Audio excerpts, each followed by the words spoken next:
Olá, minha saudação amiga e carinhosa a todos. Começa o programa Considerações e nesta edição vamos falar sobre o alarmante número de casos de suicídio nesse período de pandemia. Será que o medo do vírus desconhecido, o tédio do isolamento, a incerteza quanto ao futuro e as dificuldades financeiras podem ter provocado esse aumento? Nós vamos falar sobre isso daqui a pouquinho, porque aqui conosco, para discutir sobre o assunto, o nosso querido amigo professor Edson dos Reis, que é capelão do Hospital Universitário também e especialista nesse assunto. Mas antes vamos ver uma matéria a respeito desse caso.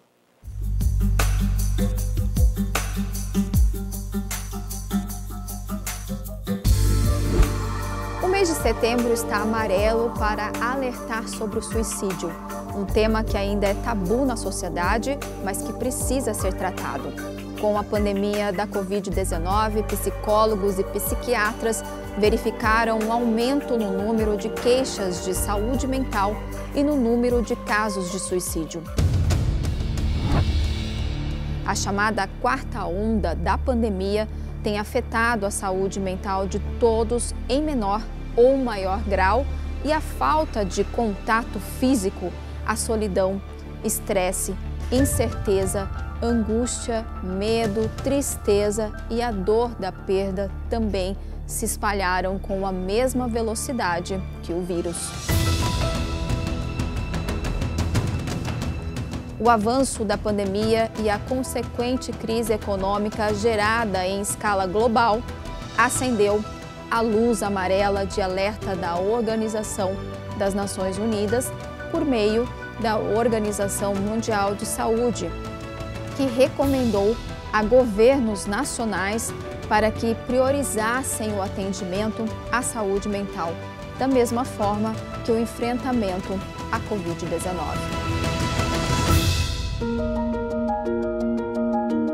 A estimativa é que a cada 40 segundos uma pessoa tira a própria vida e no Brasil foram 12 mil pessoas em um ano.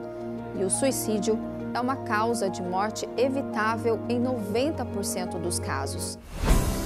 Estar atento aos sinais, mesmo com todo o distanciamento e medidas de proteção, é o melhor tratamento eficaz para a prevenção ao suicídio. O autocuidado é importante e o cuidado para que as pessoas à nossa volta pode fazer a diferença para salvar vidas em todas as ondas da pandemia.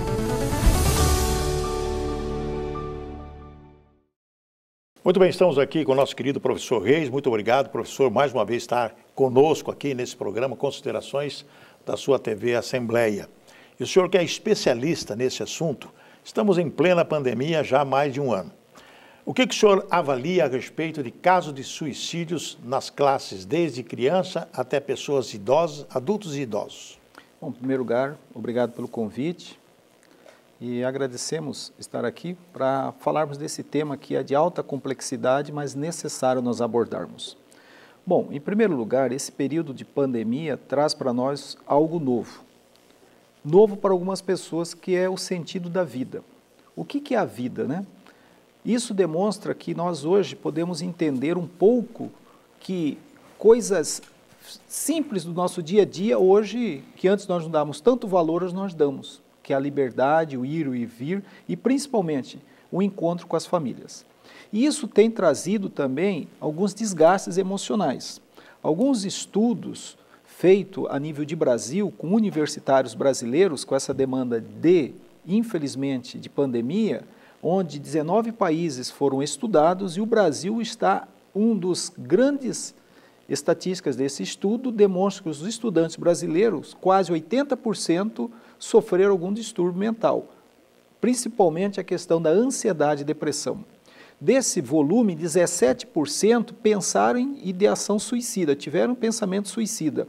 E o mais preocupante, a maioria não buscou atendimento hospitalar, atendimento para essa demanda. Já nas classes de idosos, o que a gente tem visto? A gente tem percebido um número crescente do idoso, infelizmente pelo fato do abandono, solidão, outro fator muito interessante para a gente avaliar do idoso, Picarelli, é a perda da autonomia, da decisão de ir e vir, e o quadro permanente de desesperança, pelo fato que alguns idosos vivem do abandono na solidão, e com esse isolamento ele perdeu esse contato muitas vezes com seus entes queridos, que já eram poucos, e essa pandemia só agravou isso aí. E o que ele tem para o futuro? Nada. E alguns, infelizmente, cometem suicídio, como recentemente nós tivemos aqui em Campo Grande, decorrente da perda da esposa, o companheiro dela, um idoso, veio a praticar pelo fato de estar num quadro permanente de desesperança, desamparo, solidão e principalmente aquilo que a gente tem que perceber, o idoso, a saúde do idoso é muito mais debilitado, a questão da depressão tem que ser avaliado isso aí, principalmente com um especialista, um psicólogo, um psiquiatra. Ô, professor, no quadro de crianças hoje, veja bem, nós temos percebido que muitas mães estão desesperadas, né, porque as crianças, a maioria delas não estão indo na escola, tendo aula presencial. Muito bem, dessa forma as crianças ficam em casa. Às vezes o marido, a esposa tem que trabalhar, fica com a empregada, ou às vezes fica na casa de avós, tios, tias, quer dizer, eles ficam praticamente reclusos. Existe algum dado específico a respeito de suicídio de crianças ou de adolescentes nessa pandemia? Bom, existem alguns dados, mas não ainda fechados. Existem algumas pesquisas em andamentos. O que nós tínhamos antes da pandemia? Antes da pandemia, nós temos aí a faixa etária de crianças e adolescentes é o que mais vem aumentando, principalmente da faixa etária dos 5 anos de idade aos 19 anos de idade.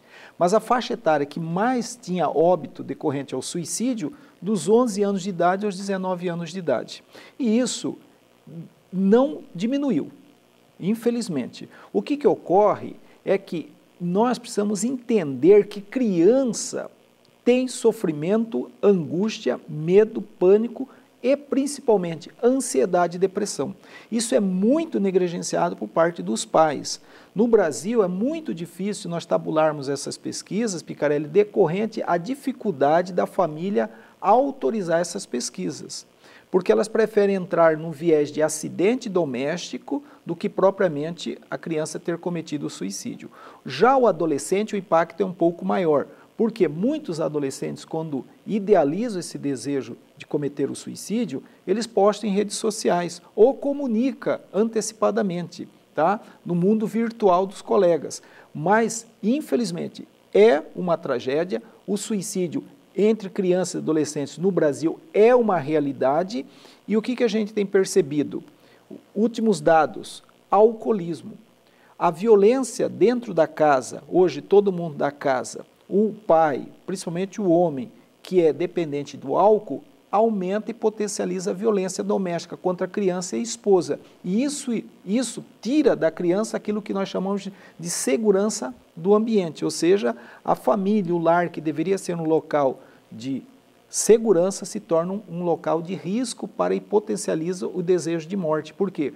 Porque, infelizmente, a violência doméstica ocasionada decorrente ao uso do álcool, que hoje já existe dados sobre isso, leva uma criança ou adolescente a desejar a morte por suicídio. Como que o senhor avalia assim? Por exemplo, algumas pessoas dizem assim, o idoso, ou meia-idade, acabou tendo problema financeiro, problema de amor, né? de abandono do cônjuge, de namorado, namorada, acaba por praticar o suicídio. É um ato de coragem ou de covardia? Bom, essa é sempre a pergunta que fazem, né? Mas antes de chegar nesse ponto, Picarelli, esse idoso ele já foi uma criança, foi um adolescente, foi um jovem. Então ele traz traumas, sofrimentos, angústias que muitas vezes não foram tratadas no passado e hoje desestabiliza emocionalmente este idoso. E outro fator muito interessante é o rol de amizades. O estágio de pertencimento, ele pertence a que grupo? O grupo social da família, o grupo social da empresa onde ele trabalha, o grupo social da igreja, porque a própria Organização Mundial de Saúde preconiza que um dos fatores primordial para a prevenção de suicídio é estar vinculado a um grupo religioso. Não sou eu que estou dizendo, é a Organização Mundial de Saúde, nos tratados manuais desde 2000. Eles preconizam que o fator espiritual, vivência espiritual, principalmente do idoso, cria nesse idoso um estágio de pertencimento, ele pertence a um grupo. E aí vem a sua pergunta, é um ato de coragem ou de covardia? Não, é um ato de desespero, tá? Esse desespero, ele só vai sentir quem passa por ele, porque nós não temos como mensurar a dor física e emocional da angústia deste sujeito, mas nós precisamos respeitar. Então, é um ato de desespero, mas antes disso, esse desespero pode ser atenuado, pode ser evitado quando ele verbaliza, quando ele fala dessa dor e procura ajuda. Como? Falando, porque uma dor não compartilhada dói mais. O idoso, ele perde aquilo que eu disse inicialmente, a sua autonomia. Ninguém quer ouvir um idoso, ele perde a sua autonomia, ele perde o seu rol de influência, aquilo que eu chamo de pertencimento a um grupo, ele não tem esse grupo, então a dor fica nele, então ele precisa ser ouvido. Então o que a gente precisa?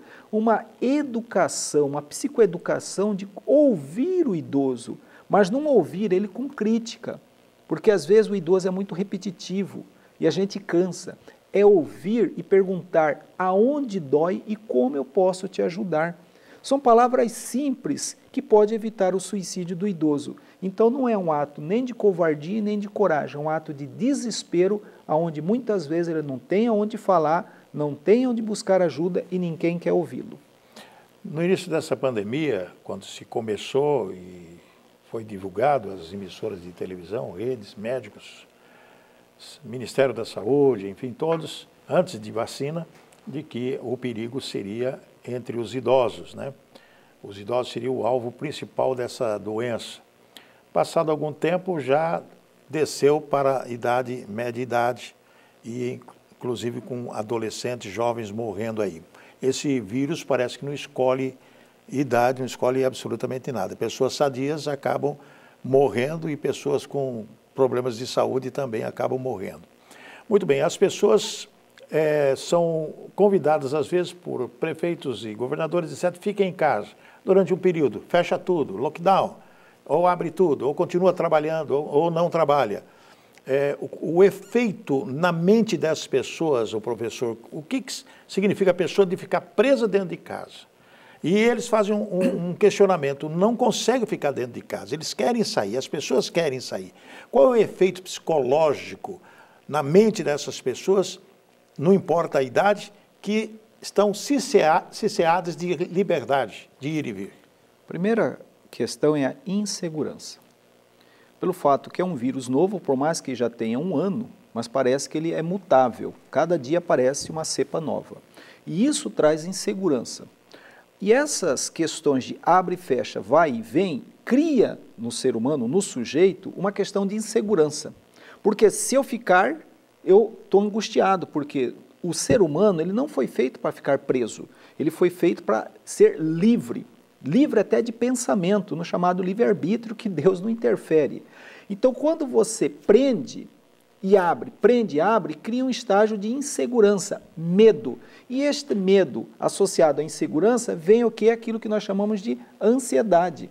O Brasil, antes disso, desde 2013, o Brasil vem sendo alvo de grandes pesquisas mundiais e tem caracterizado que o Brasil é um dos países mais ansiosos do mundo. E a ansiedade está atrelada com a prima irmã da ansiedade, que é o medo. Ou seja, essa insegurança causa o medo, pânico. E esse medo causa o quê? Os distúrbios, a insegurança. Ou seja, o ser humano está passando por transformações, é o que a gente tem visto lá no hospital universitário. Não sei se o senhor sabe, o hospital universitário é um dos poucos hospitais do Brasil que tem uma ala de CTI Covid, onde nós levamos os familiares para ver os seus entes queridos pela janela, que é um CTI térreo com janelas grandes. Além disso, eles conversam por videochamada com os familiares. Por mais que os familiares estejam entubados, em coma induzido, ele fala e conversa com esse familiar, com esse paciente que está internado, e depois ele vai falar com o médico que está tratando dele. Isso todos os dias, das 15 horas, Todos os dias no hospital universitário a gente preconiza esse direito, mas infelizmente no Brasil acho que são pouquíssimos hospitais que permanecem isso. O que a gente tem percebido? As pessoas que vão lá, algumas pessoas relatam para nós, eu venho aqui porque meu pai está aqui, mas eu tenho medo. Tá? E causa o que a gente chama de insegurança. Muitos dos familiares a gente tem recomendado ao atendimento com o nosso corpo de psicólogo lá, que é online, para atender porque eles estão em grau de ansiedade. Ansiedade o quê? Da morte do ente querido e da morte dele. Porque tem alguns casos, Picarelli, que essa Covid, nós temos pacientes que já perderam tio, mãe, irmão, avô, 5, 6 pessoas da mesma família. E está com um ente querido. Nós temos caso aí que de uma família tem 3 internados lá. Olha o desespero. Aí você fecha, aí você abre. Então eu acho que, eu não sou especialista em infectologia, longe disso, mas eu sou estudioso do comportamento humano, isso sim. O que a gente precisa ter? Um protocolo.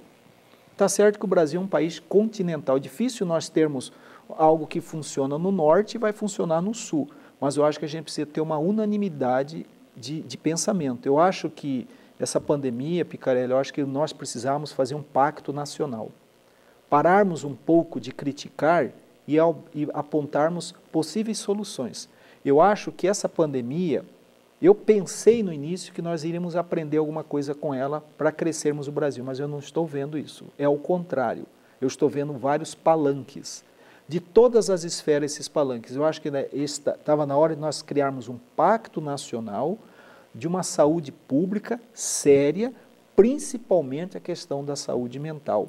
Porque a gente tem percebido, dentro da Universidade Federal, dentro do hospital, as pessoas totalmente com medo, inseguras. Tanto os profissionais de saúde, que a gente faz as nossas rodas de conversa com eles, a gente vê esse grau de insegurança, de medo. Os pacientes têm medo de morrer. Quando você fala para um paciente que ele vai ser entubado, ele já pensa que é o atestado de óbito. E a família? Em pânico, porque é mais um que vai partir. Então, nós precisamos entender que a saúde mental ela é tão importante como quem trata da hipertensão, como quem trata da AIDS, como quem trata de outras doenças, que a gente dá tanta seriedade a outra, a saúde mental também. E a gente está percebendo a desestabilização na sociedade decorrente desse fecha, abre, vai e fica.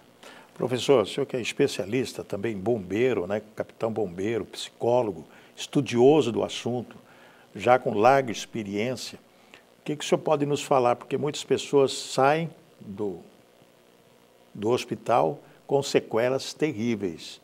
Algumas com sequelas de não conseguir falar mais, de ter que aprender a falar, outros de aprender a andar. E outras pessoas que às vezes têm outros sintomas, de vez em quando perde o paladar, o olfato, sente falta de ar. Várias sequelas esse vírus está trazendo para a população. Como que o senhor faz essa avaliação na recuperação dessas pessoas, principalmente do psicológico, né? Porque a pessoa não consegue falar, imagine o que vai pensar, não consegue andar, o que vai pensar? Como que o senhor faz essa avaliação? É uma questão muito interessante a sua pergunta, Picarelli, porque é algo novo. É algo novo que nós estamos descobrindo ainda como que são as sequelas, porque cada dia aparece uma sequela diferente da outra. E provavelmente virão outras que nós nem imaginamos, pelo fato que essa doença ela tem afetado a visão. Tem pessoas que estão perdendo a visão, tá? Outras estão perdendo a locomoção, outras estão perdendo o olfato, que são questões neurológicas gravíssimas, em alguns casos irreversível. A medicina, a ciência, ela não tinha dados sobre isso, na literatura nós não tínhamos registro disso aí. Então, é algo novo para o mundo, para os especialistas, principalmente os neurocientistas. A neurociência vai ter que estudar muito esses fenômenos de recuperação, porque por mais que a fisioterapia esteja muito avançada, a neurologia está muito avançada, mas são sequelas que nós não tínhamos registros. E aí vem também aquilo que eu respondo, que eu disse, a insegurança disso aí, o medo desse vírus, isso que traz o quê? Aquela angústia, que é a ansiedade, que, dependendo da situação, se não for tratado, se torna uma ansiedade generalizada que piora muito. e leva, infelizmente, a uma depressão. E depressão, nós temos que entender que não existe uma depressão, são várias formas de depressão, vários tipos e várias formas que, às vezes, dependendo da comorbidade, ela agrava. Ela se divide em leve, severa, moderada e crônica. Ela é persistente. E mais interessante, a depressão é uma doença severa e letal. Nós temos que levar a sério a palavra depressão. A depressão no Brasil ela é muito, não se dá muito valor a ela. Acha que, eu não vou nem dizer aqui a palavra, né? Mas as pessoas acham que é isso. Não é isso. É muito sério. Depressão leva as pessoas à morte prematura, à incapacidade, porque é uma doença persistente e progressiva. Tudo isso decorrente ao quê? A essas sequelas desse novo vírus, que para o mundo é novo ainda. É muito novo ele. E cada dia aparece uma nova sequela, uma nova cepa, um novo agravo e, pasme, tem pessoas fazendo palanque disso. E isso que preocupa, infelizmente. É uma verdade, isso aí é uma verdade. A gente não vai entrar na questão política do Brasil, né? Nem partidária, mas o nosso assunto aqui realmente é muito importante dizer que as pessoas estão usando a Covid para fazer propaganda política para o próximo ano. Isso é terrível. Professor, o senhor falou sobre depressão, que é algo muito importante comentar, que é realmente uma doença mental e que ela é provocada por quê? De que maneira ela é provocada? A pessoa não tem nada, está bem, tranquilo, de repente tem uma pré-depressão, algo que começa devagarzinho e de repente a pessoa está no buraco. Ela pode vir decorrente de uma situação que a gente chama circunstancial ou patológica. A circunstancial é essa depressão, a Covid mesmo. Imagine um empresário que tem o seu mercado, a sua lanchonete, e tem que fechar ela. Ele tem que fechar, não pode abrir, ele tem quanto para pagar e funcionários. Ele entra num quadro de ansiedade, de preocupação, e essa preocupação, se não for tratada, vem uma depressão. Por quê? Por que vem uma depressão? Porque é algo que fugiu ao controle dele, uma situação que fugiu ao controle, tirou a rotina dele, a rotina mental, tá? Circunstancial. A patológica são os nossos neurotransmissores, serotonina, endorfina, que o próprio organismo não está produzindo suficientemente, tá? Principalmente o sistema límbico. Aí nós temos que ajustar para funcionar, para ter produção dessas neurotransmissores que vão nos dar a sensação de bem-estar e prazer e equilíbrio emocional, equilíbrio de humor, o medicamento. Aí que vem outra preocupação. No Brasil, ainda, nós temos uma grande dificuldade de entender que psiquiatra não é médico de louco e psicólogo não é médico de louco. São profissionais que estudaram para dar qualidade de vida para as pessoas que apresentam algum distúrbio mental. E associado a isso, tem que ter uma avaliação de um psiquiatra, essa avaliação para entender qual o mecanismo que está ali, qual o medicamento que tem que ser uma terapia química com medicamento e a terapia com o psicólogo. Só que um grande detalhe, Picarelli, quando se inicia um tratamento, o medicamento vai levar de 10 a 15 dias para começar a fazer o efeito. E nós somos ansiosos. Nós queremos a melhora imediata, isso leva tempo. Depois que melhorou, estabilizou o humor, aí o que ocorre no Brasil? Interrompe o tratamento. O Brasil é campeão de parar o tratamento. O que acontece?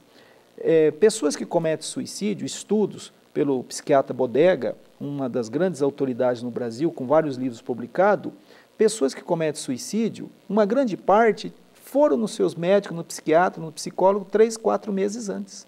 O que acontece? Ele não segue o tratamento, ele não adere ao tratamento, ele interrompe o tratamento com a medicação com o psiquiatra e com o psicólogo, que é a terapia. Ele interrompe, o que acontece? O humor rebaixa. O humor rebaixa, vem a frustração. Por que a frustração? Porque ele estava com depressão, começou a fazer o tratamento, melhorou.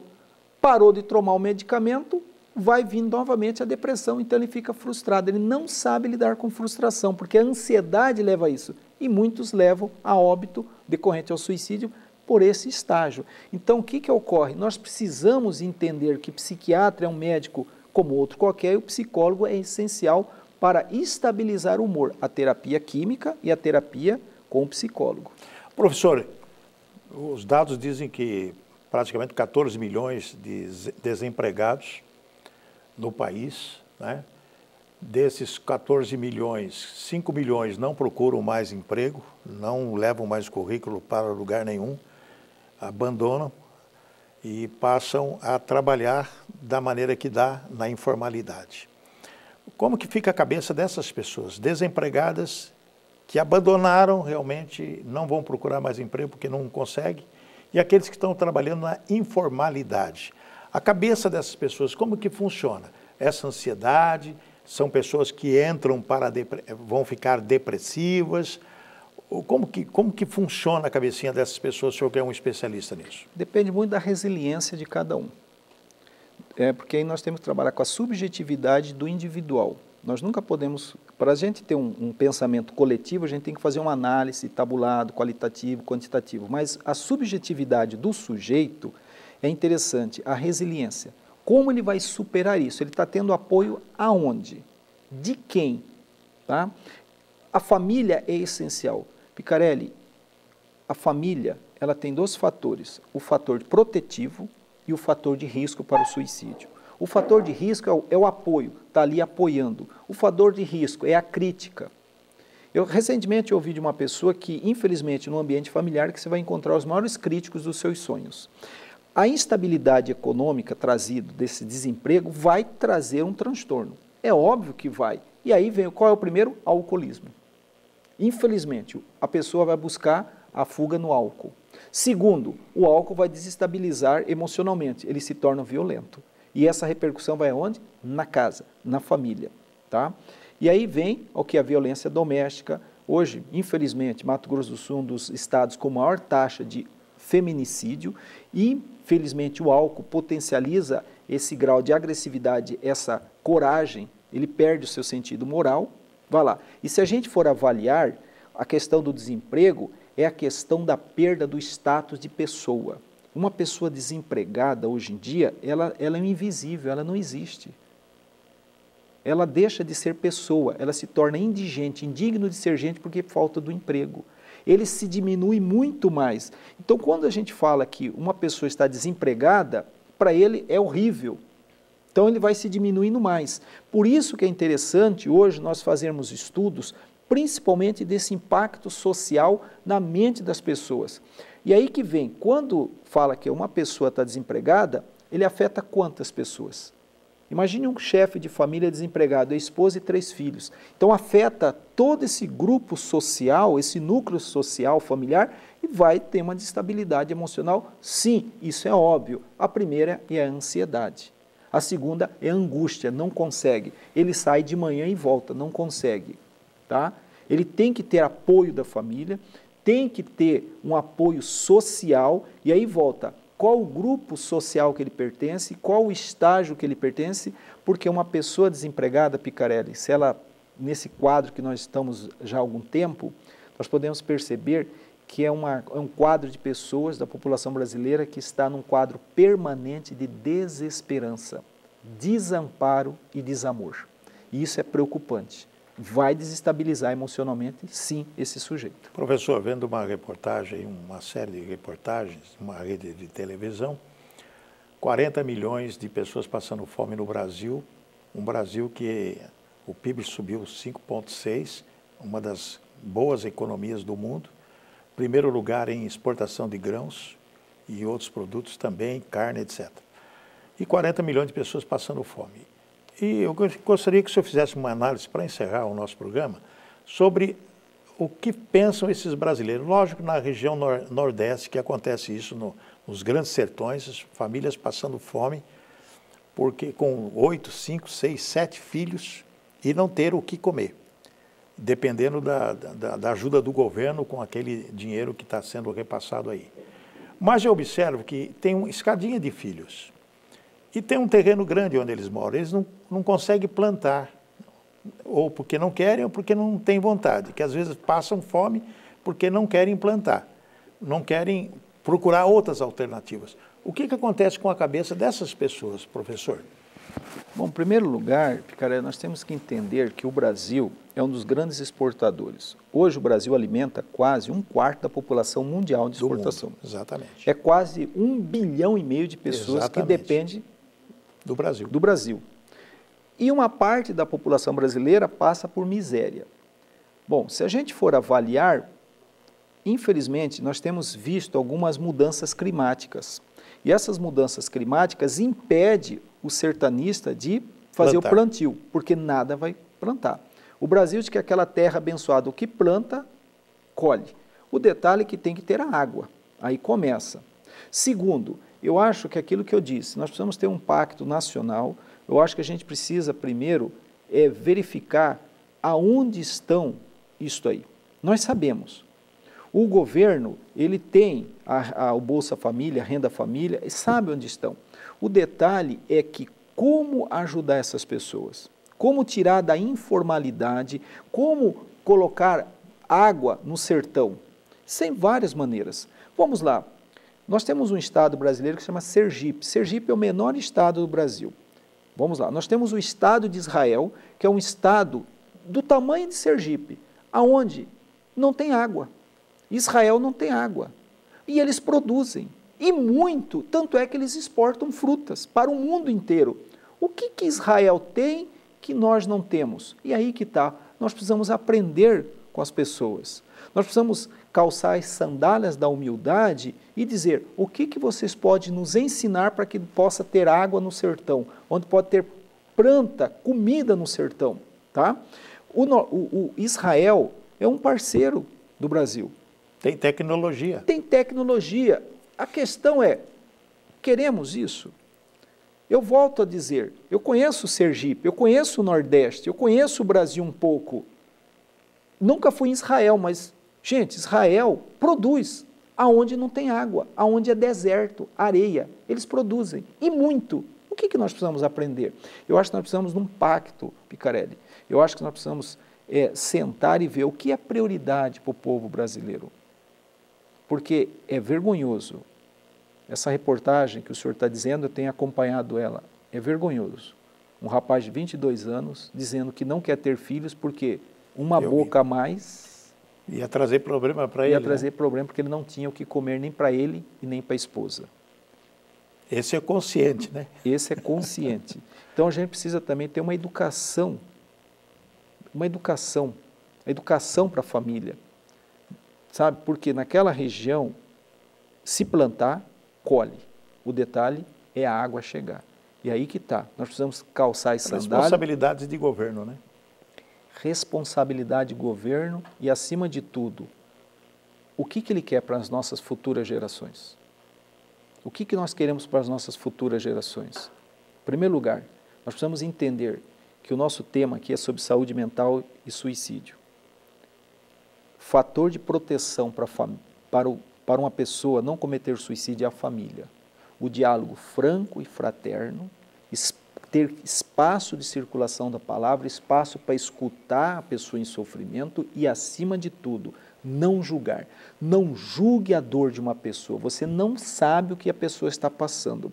Recentemente foi me perguntado assim, sábado agora, uma garota, um menino de 11 anos de idade tentou suicídio. E falou que estava mal. O que o senhor fala sobre isso? É simples, eu tenho 54 anos de idade. Aquele garoto de 11 anos de idade já passou por mais sofrimento, mais angústia, mais dor que eu com meus 54 anos de idade não passei. Então eu não tenho como julgar a atitude dele, mas eu tenho como respeitar e ajudar, sem julgar. O detalhe na família é não julgue a dor. Por favor, não julgue quem está sofrendo. Você não sabe a dor que ele tem. Por favor, família é um espaço de acolhimento aonde todos mutuamente se ajudam.